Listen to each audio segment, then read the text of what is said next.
I really didn't want to have to make this video. It's gonna be kind of a dark and disturbing video. So it's for mature audiences only, guys. I don't know. This is not for the faint of heart. It's gonna be very. This is a grave matter, guys. The UFC is lying to you. They're lying to us, lying to the fighters, commissions, media. Everyone's equally affected. There is so many victims to what they're doing right now. I mean, who would have known that they'd be capable of such a thing? The best fighting organization in the world, the UFC, those three letters are the highest pedigree and basically royalty in the world of mixed martial arts, except they're lying to us. Right at us. It's right under our noses, and they're just lying to us blatantly. It's really just a horrible subject. I don't really want to talk about it. What are they lying about exactly? Is probably going to be might be your first question. If you're still there, if you're still on the video, if you still haven't clicked off yet, because it's a very serious and grave matter. They spoof height metrics, guys. They want to confuse the masses and push these narratives around height and reach metrics, which is very important. I want justice for their lies and schemes. I want people's real heights. I want them to be honest. People lie. First of all, heavyweight Alistair Overeem. Guy grew to 6'5" in his peak and then shrunk again. He's a good fighter, super well rounded, great kickboxing, underrated wrestling, obviously. He's on rocket fuel and super soldier serum, which definitely could have caused some growth, bro. He was on a lot of substances. It wasn't on no horse meat. Basically, everyone knew him for a long, an extended period of time. So he started out as like 6'2", pushing 6'3", and then grew to 6'5", pushing 6'6", and then all of a sudden, when he retired, what really got off the PEDs, shrunk back down again, which is very strange. Now, to be fair, he does have very broad shoulders. He's got pretty big shoulders and large traps, especially in his PED days. So it makes it kind of hard to judge height. And again, it could be a placebo because of his aura and reputation of being Overeem, this massive, giant, mass monster. You know, because people said, "Oh, that's like 6'3", but maybe it's 5." You know, you could push out the woman doctor like looking up. You know, exactly. There you go. Thank you. Light heavyweight Daniel Cormier is 5'9". He's openly admitted to it. But anyways, great fighter, great grappling, good cardio, and good striking. Just good well-rounded guy. Broke people down physically and mentally. Great fighter. Next to Khabib, who's listed at 5'10". DC ends up often looking smaller or around his size when he's supposed to be the taller man at 5'11". He admitted on Reddit of him admitting to being 5'9" on UFC 249's commentary, which is kind of insane. Because a 5'9" heavyweight champion is very hard to believe, especially on Stipe, who's about 6'3", 6'4", kind of insane. DC also has a very unique build that kind of makes him look shorter, and this is kind of common knowledge, and I kind of waste everyone's time here, but I really couldn't find any other picks, and I didn't want to put Alistair Overeem at light heavyweight. Middleweight Anderson Silva was listed anywhere from 5'11" to 6'2" during his career. Great fighter, great striking, good head movement, footwork, and distance management, underrated grappling. Got some submissions over some guys, good. He's good. He was growing throughout his career, which doesn't make sense because how are you growing as you get older? Gravity compresses on your spine and you get shorter. Weidman was 6'2", and he looks basically the same size as Chris Weidman. And it could be the fact that they're basically kissing each other, but still, they looked around the same size. But he's supposed to be listed at 5'11", which is weird. And again, he looked the same height as Chael, who's 6'1" in the second faceoff. So is he 5'11"? Is he 6'2"? Is he 6'1"? Is he 6 foot? His height would change based off his opponents. Like at one point, it was like 5'11", 5'11", 6 foot, back to 5'11", 6'1", all of a sudden back to 6 foot, and then it's consistently stayed about 6'2" for a while. Brazilian fighters have a reputation to spoof details. Jose Aldo spoofed his age. Apparently he's 55. Apparently the Nogueira brothers spoofed their age as well. Apparently they're super old. They were way older than we thought. Apparently Big Nog is currently like 65 or 70 or something absurd right now. Apparently Big Nog's like super old right now, which makes literally no sense, but apparently he's super old. Apparently Big Nog was a big spoofer. Yeah. Gilbert Burns is apparently older than he lets on. He gets a little defensive when you ask him about it. I believe Conor was trying to insinuate that he's older than he actually is. And people have been saying that Gilbert Burns is really in his 40s, right? People and that George Aldo's in his 50s, which is insane. Because right on the Conor time, he would have been pretty old. Apparently, Vitor was younger.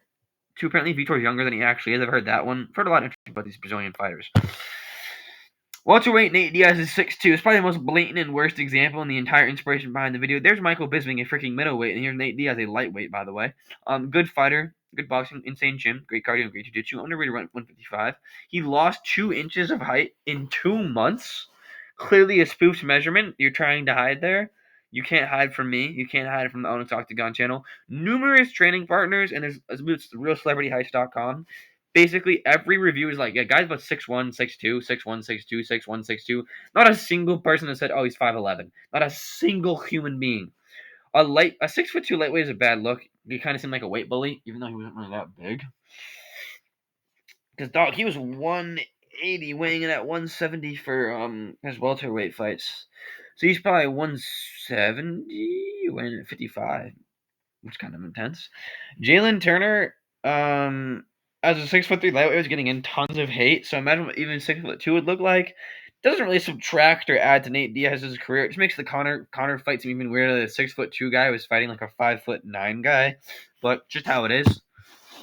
Lightweight Eddie Alvarez is 5'7". He's a good fighter though, underrated, good striking, great cardio, and a good chin man. Super underrated wins, underrated champion. I can't believe you said think this guy was bad. This guy's great, dude. I wouldn't say I'm a fan, but the guy's great objectively. Looked noticeably shorter than RDA, who's listed at 5'8", which is shorter than Eddie Alvarez is listed at. How do you look shorter than the guy that's supposed to be shorter than you? He looked also noticeably shorter than Conor when they're both listed at 5'9". Conor does the big traps though in good posture, whereas Eddie might have that forward-facing posture. Imagine the guy was 5'7" the entire time. That'd be insane. Conor's a natural welterweight. I think that he's 5'10", honestly. I think that Conor's huge. People don't. I know I said he was probably 5'8". That's what he's listed at, but Conor could be 5'10". To be honest, we would never know. Conor's a natural welterweight, guys. That's just not normal. People say, it's Irishman build. I don't think it's the Irishman build, but people say it's how it is. He's natural welterweight. He's just one of a kind, truly. Oh, he's kind of a weight bully, bro. He's freaking again. He's so Midas MMA. Follow him on Instagram. I made a great point. It's like, of course, Conor had crazy power, 145. He's a natural welterweight. He's like 25 pounds heavier than everybody. Of 30 even. Of course, he's gonna knock you out. But yeah, I'm not trying to discredit Conor's run, but to the Conor Glazers, thank you. RD is in betweener as well. He could be 5'10" as well, though. So to be fair, Eddie could be Conor. He could be 5'9". These guys could be 5'11". Eddie could be 5'8". I think Eddie's probably 5'8". Probably 5'7.5". You know what I mean? I know Dustin's a lightweight, but we needed a featherweight spot, so we're doing a featherweight spot. Great fighter, phenomenal boxing, good cardio, great chin, underrated footwork. Look at him next to Chandler. His real height is 5'6.5", by the way, but it's listed at 5'8". There's the hat makes it tricky, but you can tell Dustin's taller based off where his shoulders are. You can tell that he's taller. A lot taller, but not that tall. He's not like 5. Dustin is supposed to be 5'9", pushing 5'10", I believe the UFC has said. But he's not that taller than Michael Chandler. He's tall, but he's maybe 5'7.5", maybe 5'8", but he's nowhere close to 5'10". Big upper body and large legs creates an illusion of height, is what I've noticed. It makes your calves look bigger, and tall people usually have skinny calves. The second Conor face-off was a little weird height-wise. And Anthony Pettis face-off is also a little bit strange, but I'm really using the Chandler face-off as my argument. I don't know, man. Looks pretty. It doesn't look like there's a huge 5'9" to 5'6" discrepancy here. It does not look like that. Bantamweight Petr Yan's 5'9". Let's be real here. Also, amazing fighter, maybe the most skilled fighter ever. We all know how glazed you are. I don't need to talk about that. Look at the photo next to Arman Sarukian, who was listed at 5'7", but it's basically confirmed he's basically like 5'9", 5'10", and he's literally the same size. There's no debate. Arman's a lot thicker, but they're basically the same size. If you ignore O'Malley's hair and go forehead to forehead, there isn't really a huge discrepancy in Yan versus O'Malley's height. Although O'Malley did admit on Joe Rogan he is 6 foot. There's a lot of question marks about Arman's height as well. To be fair, like I said, anywhere listed at 5'7", anywhere up to 5'10". There's some people that say he's 5'6", which would make Yan like 5'5". I'm sorry, I'm thinking about one of the most skilled and amazing fighter being 5'5". I'm just convinced that from 135 to 134, they don't even have a measurement. They pick a number out of not a height but a hat. They're just like, oh, here, and just throw it at people. How do you butcher 6'2" that bad, bro? My goodness. AJ's posture is really terrible, but still, you stand up straight with your posture back against the wall to get your height measured.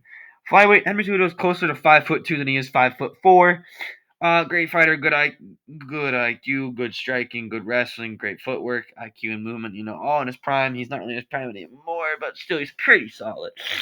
Sources in his camp have said that he's basically closer to being 5'2" than he is 5'4", and Kayla Harrison has implied that he's 5'2" before a couple of times in a tweet. But then again, she's beef with him, so it could be a joke. Doesn't really make a difference. He's still super short. Rogan also, I use Rogan as my reference here, but apparently Rogan also lied about his height and is closer to 5'3", 4. And I think this evidence is pretty damaging to Joe Rogan's reputation. I probably could have picked a better pick in retrospect, but this is just a filler video because I have baseball season and it's kind of funny talking about people's height, But here's the Anderson Silva thing. So look at this: Chris Leben, 5'11", Anderson Silva, 5'11". I can't read that one. 6'1". All of a sudden, whoop, he's 6'2". Back to 5'11" against Travis Lutter. Dan Henderson, 6'2".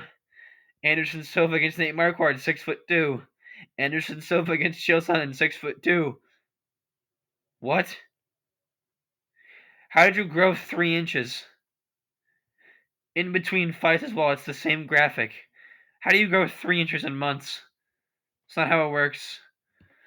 Chandler's relevant again. Anyway, for the last slide. Anyways, thanks for watching and God bless.